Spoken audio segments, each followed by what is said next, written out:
Hello everyone, it's Teresa from musicreadingsavant.com, and I wanted to help you today with learning how to read and remember the notes of the bass clef.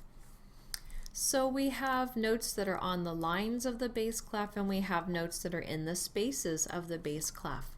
One important thing to remember is that when we read the bass clef, we start at the bottom and go up. So we would say this is line 1, line 2, line 3, line 4, and line 5. Space 1, space 2, space 3, and space 4. Now you can see these letters G, B, D, F, A, but it's not so easy to remember that. So this bottom note on the first line of the bass clef staff is G. One way to help you remember this is to use a tool, and one of my favorites is having words that represent each of these letters. So my favorite is grizzly bears don't fly airplanes.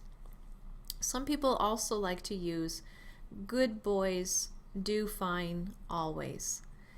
Whatever it is that you like to use, that's going to help you remember the notes of on the lines and the bass clef. So grizzly bears don't fly airplanes. Did you notice how I started at the very bottom line and I went up the staff? That's important to remember. For the spaces, again, we start at the bottom and we have A, C, E, G. I like to use all cows eat grass. That's a favorite for a lot of people, but again, you can choose what's going to work best for you. At the very bottom, you're going to see some ledger lines. And there's not really a great way to remember the ledger lines in the bass clef. So I like to think of two ledger lines below bass is C.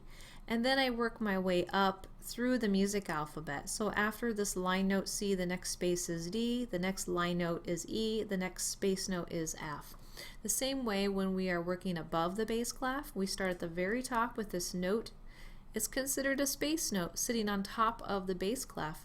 This is B. Let's go forward in the alphabet because we're still going up the bass clef staff. The next line note is C, the next space note is D, and the next line note is E.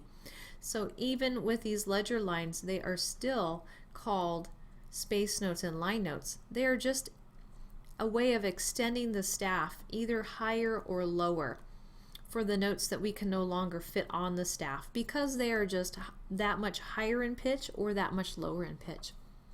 So I hope these tools help you to learn the notes of the bass clef a little bit easier, and that you can problem solve them when you find them in your music. Thanks, and I will see you next time. Bye.